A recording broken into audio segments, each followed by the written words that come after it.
தகப்பனை போல தாங்கிடும் அன்பு இல்லை என்றால் நான் என்னவே?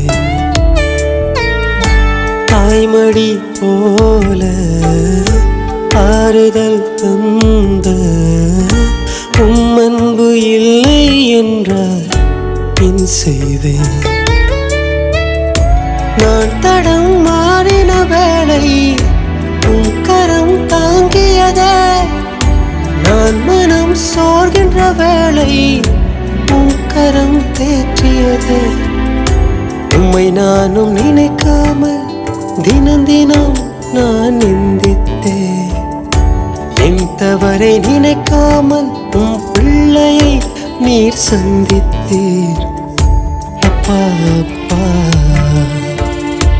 உங்கள் அன்புதான்